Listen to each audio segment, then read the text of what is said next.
Two Samir sir YouTube channel. આજે આપણે ધોરણ 12 નું અકાઉન્ટ એટલે કે નામાના મૂળ તત્વોનું ફર્સ્ટ વિડિયો લેક્ચર સ્ટાર્ટ કરી લઈએ, બરોબર। એના પહેલા આપણે 12મા ધોરણનું નામાના મૂળ તત્વોનું વાર્ષિક પરીક્ષા માટેનું પ્રકરણ પ્રમાણેનું ગુણભાર સમજી લઈશું અને એના પછી પ્રશ્નપત્રનું તમારું પરિરૂપ સમજી લઈશું। તો હવે આપણે સ્ટાર્ટ કરીએ। ફર્સ્ટ પહેલું જે તમારું ચેપ્ટર જે છે ભાગીદારી વિષય પ્રવેશ 4 માર્ક્સમાં પૂછાશે, બરોબર। પછી ભાગીદારી પેઢીના વાર્ષિક હિસાબો 11 માર્ક્સમાં પૂછશે। પાઘડીનું મૂલ્યાંકન 6 માર્ક્સમાં। ભાગીદારીનું પુનર્ગઠન 5 માર્ક્સમાં। ભાગીદારનો પ્રવેશ 9 માર્ક્સ। ભાગીદારની નિવૃત્તિ અથવા મૃત્યુ 9 માર્ક્સ અને ભાગીદારી પેઢીનું વિસર્જન 8 માર્ક્સ। એટલે ટોટલ તમારું ભાગ 1 જે છે એ 52 માર્ક્સમાં થશે। હવે તમને આના માટે થોડી ઘણી સમજૂતી આપી દઉં કે ભાગીદાર, ભાગીદારી અને ભાગીદાર આ બે વર્ડ આખા પાર્ટ 1 ની અંદર એટલે કે ભાગ 1 ની અંદર દેખાશે કે ભાગીદાર કોને કહેવાય, ભાગીદારીનું પુનર્ગઠન કોને કહેવાય, ભાગીદારનો પ્રવેશ શું કહેવાય, ભાગીદારની નિવૃત્તિ કોને કહેવાય અને ભાગીદારી પેઢીનું વિસર્જન કોને કહેવાય, એ બધી વસ્તુ આમાં આપણે સમજીશું। તો ભાગીદારી વિશે તમને સમજૂતી આપીશું, ભાગીદારી પેઢીના વાર્ષિક હિસાબો વિશે દાખલાઓ ગણીશું, પાઘડીનું મૂલ્યાંકન કઈ રીતે શોધવાનું એના વિશે બી દાખલાઓ ગણવાના છે। ભાગીદારીનું પુનર્ગઠન, પુનર્ગઠન મીન્સ કે તમે જો જૂનો ભાગીદાર જતો રહે અથવા નવો ભાગીદાર આવે ત્યારે તમે ભાગીદારનું જે પ્રમાણ નક્કી કરો એને આપણે પુનર્ગઠન કહીશું। ભાગીદારનો પ્રવેશ એટલે કે કોઈ નવો ભાગીદાર આપણી પેઢીમાં આવે એને કહેવાય ભાગીદારનો પ્રવેશ। ભાગીદારની નિવૃત્તિ એટલે હાલના જે ચાલુ ભાગીદારો છે એમાંથી કોઈ જતો રહે અથવા એનું કોઈ મૃત્યુ થઈ જાય તો એને ભાગીદારની નિવૃત્તિ કે મૃત્યુ કહેવાય। અને છેલ્લું ચેપ્ટર આપણું ભાગીદારી પેઢીનું વિસર્જન। એટલે ટોટલ આપણી જોડે 52 માર્ક્સ થશે પાર્ટ 1 ની અંદર। હવે પાર્ટ 2 ની વાત કરીએ।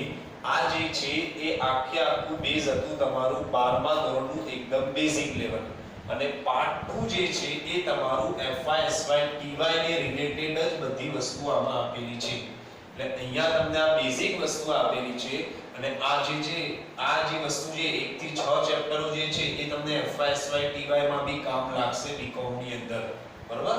એટલે ફર્સ્ટ ચેપ્ટર જે છે શેરમૂડીના હિસાબો 10 માર્ક્સ નું ચેપ્ટર છે, ડિબેન્ચરના હિસાબો 8 માર્ક્સ, કંપનીના વાર્ષિક હિસાબો બે જગ્યાએ વાર્ષિક હિસાબો શબ્દ દેખાશે બેટા, એક ભાગીદારી પેઢીના વાર્ષિક હિસાબો અને એક કંપનીના વાર્ષિક હિસાબો અહીંયા 11 માર્ક્સના છે। પછી નાણાકીય પત્રકો, નાણાકીય પત્રકો જે રીતે આપણને ખબર છે કે કયું પત્રક ગણાય તો એક નફા નુકસાન ગણાય ને એક પાકું સરવૈયું ગણાય એટલે નાણાકીય પત્રકોનું વિશ્લેષણ કરવાનું છે। પછી હિસાબી ગુણોત્તર અને તેનું વિશ્લેષણ અને છેલ્લે રોકડ પ્રવાહ પત્ર એટલે કુલ તમારું 48 માર્ક્સ થશે પાર્ટ 2 નું। એટલે ટોટલ થયું 52 + 48 એટલે 100 માર્ક્સ નું તમારું પેપર અથવા તમારું આખું સિલેબસ બનશે આવી રીતે। હવે પ્રશ્નપત્ર તમને કઈ રીતે પૂછશે તો વિભાગ A માં એટલે કે 10 માર્ક્સના MCQ આવશે 10 પ્રશ્નો, વિભાગ B માં 10 માર્ક્સના VSQ એટલે વેરી શોર્ટ ક્વેશ્ચન એટલે ટૂંકમાં જવાબ આપો 1-2 વાક્યમાં એવા 10 ગુણ આવશે અને 10 પ્રશ્નો આવશે। વિભાગ C થી આપણા દાખલાઓ સ્ટાર્ટ થઈએ તો કે ભાઈ 18 માર્ક્સ નો વિભાગ C છે એમાં 6 પ્રશ્નો થયા એટલે કે એક પ્રશ્ન તમારા 3 માર્ક્સ ના થાય। વિભાગ D ની અંદર 4 પ્રશ્ન પૂછશે 16 માર્ક્સ ના એટલે એક ક્વેશ્ચન તમારો 4 માર્ક્સ નો થયો। વિભાગ E ની અંદર 3 પ્રશ્નો આવશે 24 માર્ક્સ માં એટલે કે 8 માર્ક્સ નો એક પ્રશ્ન થશે અને વિભાગ F માં 2 જ પ્રશ્નો 11 માર્ક્સ ના 2 પ્રશ્નો આવશે 22 માર્ક્સ થશે। એવી રીતે તમારા ટોટલ 100 માર્ક્સ થઈ જશે। 22 માર્ક્સ બહુ ઇમ્પોર્ટન્ટ છે આપણા માટે। એક ભાગીદારી પેઢીના વાર્ષિક હિસાબો 11 માર્ક્સ આમાંથી આવશે અને એક કંપનીના વાર્ષિક હિસાબોના 11 માર્ક્સ એમાંથી આવશે। ચલો હવે ફર્સ્ટ ચેપ્ટર આપણે સ્ટાર્ટ કરીએ। પ્રકરણ નંબર 1 ભાગીદારીનો વિષય પ્રવેશ ટોટલ 4 માર્ક્સ નું ચેપ્ટર છે બેટા। 1 માર્ક્સ નું MCQ આવશે અને 3 માર્ક્સ નું એક દાખલો વિભાગ C ની અંદર પૂછાશે। ચેપ્ટર નું નામ છે ભાગીદારીનો વિષય પ્રવેશ। હવે મેં તમને પહેલા સમજાવ્યું કે ટોટલ પાર્ટ 1 ની અંદર 7 ચેપ્ટરો છે. એ 7 ચેપ્ટરની અંદર ભાગીદાર, ભાગીદારો, ભાગીદારી, ભાગીદારી પેઢી આ બધા જ વર્ડ એમાં આવશે. તો એની પહેલા આપણે બધી વસ્તુ સમજી લઈએ કે ભાગીદારીને લગતી વસ્તુઓ કઈ કઈ હોય. તો પહેલો જ આપણે હેડિંગ કરીને એવું લખવાનું, તમે તમારા બુક્સ ની અંદર બી આ વસ્તુ લખી શકો છો નોટબુક ની અંદર, બરોબર. ભાગીદારીનો અર્થ, તો સામાન્ય અર્થમાં બે કે વધુ વ્યક્તિઓ, યાદ રાખજો કેટલા વ્યક્તિઓ હોવા જોઈએ, ઓછામાં ઓછા બે તો હોવા જોઈએ. બે કે વધુ વ્યક્તિઓ કયા ઉદ્દેશથી, તો એ ઉદ્દેશ બી લખવાનો, નફા કરવાના ઉદ્દેશથી ધંધો કરવા ભેગી મળે તો તેઓ એ ભાગીદારી કહેવાય, બરોબર. પરિવાર સામાન્ય અર્થમાં જો વાત કરું છું કે બે કે વધુ વ્યક્તિઓ નફો કરવાના ઉદ્દેશથી ધંધો કરવા ભેગી મળે તો તેઓ ભાગીદારી કહેવાય. હવે આપણી જોડે ભારત સરકાર દ્વારા એક કાયદો બનાવવામાં આવેલો છે, જે કાયદો ગણાય છે 1932 નો. તો એના માટેનું આવું હેડિંગ લખવાનું કે 1932 ના ભારતના ભાગીદારીના કાયદામાં ભાગીદારીની વ્યાખ્યા. તો ભાગીદારી એવી વ્યક્તિઓ વચ્ચેનો સંબંધ છે કે જેઓ, આ વર્ડ અંદર આવવું જોઈએ કે ધંધાનો નફો કઈ રીતે, તો કે ભાઈ વહેંચી લેવા સંમત થયા હોય અને ધંધો બધા દ્વારા કે બધા વતી તેમનામાંથી કોઈ પણ દ્વારા ચલાવાતો હોય. એટલે કે બધા કોઈ ધંધો ચલાવવા ના બેસે, એમાંથી કોઈ એક વ્યક્તિ નિમણૂક કરી દે કે ભાઈ આ વ્યક્તિ બધું ધંધો હેન્ડલ કરશે. તો એ આપણો કયો કાયદો થયો, 1932 ના ભાગીદારીના કાયદા પ્રમાણે ભાગીદારીની વ્યાખ્યા થઈ. અને બીજી વસ્તુ શું આવવું જોઈએ કે ધંધાનો નફો વહેંચી લેવા સંમત થવા જોઈએ. કોઈ પણ એક ભાગીદાર પૂરેપૂરો નફો ના લઈ જવો જોઈએ. એટલે કે ધંધાનો નફો વહેંચી લેવા સંમત થયા હોય અને ધંધો બધા દ્વારા કે બધા વતી તેમનામાંથી કોઈ પણ એક દ્વારા ચલાવાતો હોય, બરોબર. હવે ભાગીદાર કોને કહેવાય અને ભાગીદારી પેઢી કોને કહેવાય? તો ભાગીદાર જે વ્યક્તિ શેમાં, ભાગીદારીમાં જોડાઈ હોય, એટલે કોઈ બે વ્યક્તિ જોડાઈ હોય તો જે ઇન્ડિવિડ્યુઅલ એટલે કે તેઓ વ્યક્તિગત રીતે, આ કીવર્ડ યાદ રાખવાનું કે જે વ્યક્તિઓ ભાગીદારીમાં જોડાઈ હોય તેઓ વ્યક્તિગત રીતે એટલે કે ઇન્ડિવિડ્યુઅલ રીતે ભાગીદાર કહેવાય. અને સંયુક્ત રીતે એટલે કે બધાને ભેગા બોલવું હોય તો એને આપણે ભાગીદારી પેઢી કહેવાય.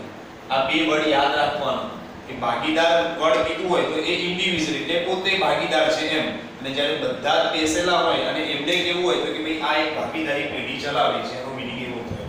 હવે કરારનામું, આ બી વર્ડ ખાસ યાદ રાખજો, આગળના મોટા દાખલામાં કામ લાગશે કે ભાગીદારો વચ્ચે થતા કરારને, સિમ્પલ લેંગ્વેજમાં સમજાવું છું, ભાગીદારો વચ્ચે થતા કરારને ભાગીદારીનું કરારનામું કહે છે. એટલે કે કોઈ એવું નક્કી કર્યું હોય કે હું 1 લાખ રૂપિયા લાવીશ, હું 2 લાખ રૂપિયા લાવીશ, હું 10% નફો લઈશ, હું 20% નફો લઈશ, એ લોકોનું જે લેખિત કરાર થયું હોય, કરાર વર્ડ અંદર આવવું જોઈએ તો જ કરારનામું બને, બાકી ના બને. હવે મોસ્ટ ટાઈમની બીજી બે પદ્ધતિ મૂડી ખાતાની, બરોબર. તો મૂડી ખાતા માટે શું યાદ રાખવાનું, તો ભાગીદારી પેઢીના હિસાબોમાં મૂડી ખાતા રાખવાની બે પદ્ધતિઓ છે. આગળ મેં તમને 11 માર્ક્સનો દાખલો કીધો કે ભાગીદારી પેઢીના વાર્ષિક હિસાબોનો 11 માર્ક્સનો દાખલો પૂછાય, એમાં આ બે પદ્ધતિમાંથી કોઈ એક પદ્ધતિ 110% હોય, બરોબર. તો એના માટે પહેલા તમને આ બે પદ્ધતિ વિશે ખબર હોવી જોઈએ કે અસ્થિર મૂડી ખાતાની પદ્ધતિ પહેલી, એને કહેવાય હંગામી પદ્ધતિ બી કહેવાય અથવા અસ્થિર મૂડી ખાતાની પદ્ધતિ તરીકે પણ ઓળખવામાં આવે. બીજી જે છે એ સ્થિર મૂડી ખાતાની પદ્ધતિ, સ્થિર એટલે કાયમી, એટલે કાયમી મૂડી ખાતાની પદ્ધતિ તરીકે પણ ઓળખવામાં આવે છે. એટલે કે બે પદ્ધતિ થઈ, એક અસ્થિર મૂડી ખાતાની પદ્ધતિ અને બીજી સ્થિર મૂડી ખાતાની પદ્ધતિ. હવે પહેલું અસ્થિર મૂડી ખાતાની પદ્ધતિ, તો આ પદ્ધતિ મુજબ ભાગીદારને આપવાની રકમો તેના, યાદ રાખવાનું, શેના ખાતે, મૂડી ખાતે જમા થાય છે અને વસૂલ કરવાની રકમ ઉધારવામાં આવે છે. આના કારણે મૂડી ખાતાની બાકી એટલે કે અસ્થિર રહે છે. શરૂઆતની બાકી કરતા છેવટની બાકી જુદી હોય હોય છે. આના નામ ઉપરથી જ ખબર પડી જવી જોઈએ કે અસ્થિર. અસ્થિરનો મીનિંગ શું થાય કે સપોઝ હું તમને એમ કહું કે શરૂઆતમાં 1 લાખ રૂપિયા હોય અને આખરમાં 1,20,000 રૂપિયા થઈ ગયું એટલે એની બાકી બદલાઈ ગઈ એટલે એને કહીશું આપણે અસ્થિર મૂડી ખાતાની પદ્ધતિ. બરોબર બેટા? હવે સેકન્ડ જે છે એ બી કરીને અસ્થિર મૂડી ખાતાની પદ્ધતિ. હવે બી કરીને સ્થિર મૂડી ખાતાની પદ્ધતિ. તો આ પદ્ધતિની અંદર મૂડી ખાતાની સાથે દરેક ભાગીદારનું ચાલુ ખાતું ખોલવામાં આવે છે. એટલે તમને 1 માર્ક્સના એમસીક્યુ માં બી એવું પૂછાય કે કઈ પદ્ધતિમાં ચાલુ ખાતું ખોલવામાં આવે છે તો યાદ રાખવાનું સ્થિર મૂડી ખાતાની પદ્ધતિમાં. એટલે સ્થિર મૂડી ખાતાની પદ્ધતિમાં બે ખાતા ખોલવામાં આવે. એક તો મૂડી ખાતું તો ખોલવાનું જ અને બીજું ચાલુ ખાતું પણ તમારે ખોલવામાં આવે છે જેમાં ભાગીદારને મળતી રકમો જમા આપવામાં આવે છે અને વસૂલ કરવાની રકમો ઉધાર કરવામાં આવે છે. તેથી આ પદ્ધતિમાં ભાગીદારના મૂડી ખાતાની બાકી સ્થિર રહે છે. એટલે એ મૂડી ખાતાની અંદર કોઈ પણ વસ્તુની અસર આપવામાં આવતી નથી. એટલે હું એમ કહું કે શરૂઆતમાં 1 લાખ રૂપિયા લાયા હતા, આખરમાં બી 1 લાખ રૂપિયા જ રહ્યા એટલે તમારા 1 લાખ રૂપિયા જે શરૂઆતના હતા એ જ આખરમાં છે એટલે કે સ્થિર છે એમ કહેવાય.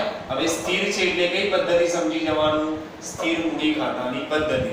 પરંતુ ચાલુ ખાતાની બાકી કેવી થઈ જાય છે? આમાં અસ્થિર એટલે કે બદલાતી રહે છે. બરોબર? હવે એક વસ્તુ બીજી આમાં યાદ રાખવાનું છે ઉપાડ. ઉપાડ વિશે તમને થોડી ઘણી આમાં સમજૂતી આપું છું. ઉપાડ પહેલા કોને કહેવાય આપણને ખબર હોવી જોઈએ કે માલિક પોતાના અંગત વપરાશ માટે જે તે વસ્તુ ધંધામાંથી લઈ જાય એને આપણે ઉપાડ કહીએ. એવી જ રીતે ભાગીદાર પોતાના ભાગીદારી પેઢીમાંથી કોઈ પણ વસ્તુ કે નાણાં કે માલ લઈ જાય તો એને આપણે ઉપાડ કહીએ. તો અહીંયા એની ગણતરી કરવામાં આવે છે. તો જે તે ભાગીદારે વર્ષ દરમિયાન નાણાં કે માલ સ્વરૂપે કરેલ ઉપાડ ભાગીદારના ઉપાડ ખાતે ઉધારવામાં આવે છે. આ વસ્તુ યાદ રાખવાની. હવે મોસ્ટ ટાઈમ બી ટોપિક ઉપાડ પરનું વ્યાજ તમારી પહેલી એક્ઝામ, બીજી એક્ઝામ અને બોર્ડના પેપરની અંદર 80% પેપરોમાં ઉપાડ પરનું વ્યાજનું ટોપિક પૂછાય તો એના માટે આ બે કન્ડિશન યાદ રાખવાની. પહેલી કન્ડિશન, જો દર માસની શરૂઆતમાં તમને દાખલાની અંદર એવું લખેલું જ હશે કે દર મહિનાની શરૂઆતમાં ઉપાડ કરે છે અથવા તમને બીજી કન્ડિશન એવું લખેલી હશે કે દર મહિનાના અંતે ઉપાડ કરે છે. આ બેમાંથી કોઈ એક કન્ડિશન 110% ઉપાડ પરના વ્યાજવાળા દાખલામાં હોય ને હોય જ. એટલે જો દર માસની શરૂઆતમાં ઉપાડ કરવામાં આવે તો 78 માસ ઉપર વ્યાજ ગણાય છે. તમને વ્યાજનું ફોર્મ્યુલા ખબર હોવી જોઈએ જે આપણે 7મા 8મા ધોરણમાં ભણીને આવ્યા છીએ કે I = PRN/100. એમાં જે n આવે છે એટલે આપણું જે મુદ્દત આવે છે એ n = 78/12 લેવાનું શરૂઆતમાં કીધું હોય તો. અને જો દર માસના અંતે કીધું હોય આ વર્ડ નીચે અંડરલાઈન કરી દેવાનું. દર મહિનાના અંતે કીધું હોય તો n = 66/12 લેવાનું. હવે વ્યાજની હિસાબી અસર એટલે જો મૂડી પર વ્યાજ ચૂકવવાનું હોય, યાદ રાખજો બે જગ્યાએ વ્યાજ ચૂકવાય. એક મૂડી પર વ્યાજ અને એક ઉપાડ પર વ્યાજ. તો મૂડી પર વ્યાજ ચૂકવવાથી ભાગીદારીની મૂડીમાં વધારો થશે પણ પેઢીના નફામાં ઘટાડો થશે. જ્યારે આનાથી ઊંધું કે ઉપાડ પર વ્યાજ વસૂલ કરવાથી ભાગીદારીની મૂડીમાં ઘટાડો થાય અને પેઢીના નફામાં વધારો થાય છે. આ વસ્તુ તમારે તમારા ચોપડામાં લખી લેવાની છે. નફા નુકસાન ફાળવણી ખાતું. તો આના માટે થોડું બેઝિકલી ખાલી માહિતી મેળવીએ છીએ કે નફા નુકસાન ખાતાનો જ એક ભાગ ગણાય છે. આ યાદ રાખવાનું કે આ કોનો ભાગ ગણાય તો કે ભાઈ નફા નુકસાન ખાતાનો જ એક ભાગ ગણાય છે. પરંતુ નફા નુકસાન ખાતું બનાવ્યા પછી આ ખાતું બનાવવામાં આવે છે. આ બી યાદ રાખવાનું કે નફા નુકસાન ફાળવણી ખાતું ક્યારે બનાવવામાં આવે છે તો નફા નુકસાન ખાતું બનાવ્યા પછી. એટલે કે નફા નુકસાન ખાતામાંથી તમને જે ચોખ્ખો નફો મળે એ તમારે નફા નુકસાન ફાળવણી ખાતામાં લઈ જવાનું. આ ખાતું બનાવે છે. ભાગીદારને લગતા ઉપજ તેમજ ખર્ચના વ્યવહારો આ ખાતે લખાય છે. એટલે ભાગીદારને લગતી કોઈ ઉપજ હોય અને એનો કોઈ ખર્ચ હોય, પગાર હોય, મહેનતાણું હોય, એને કોઈ મૂડી પર વ્યાજ મળ્યું હોય, ઉપાડ પર વ્યાજ મળ્યું હોય, એ બધું જ તમારે નફા નુકસાન ફાળવણી ખાતાની અંદર લખવામાં આવે છે.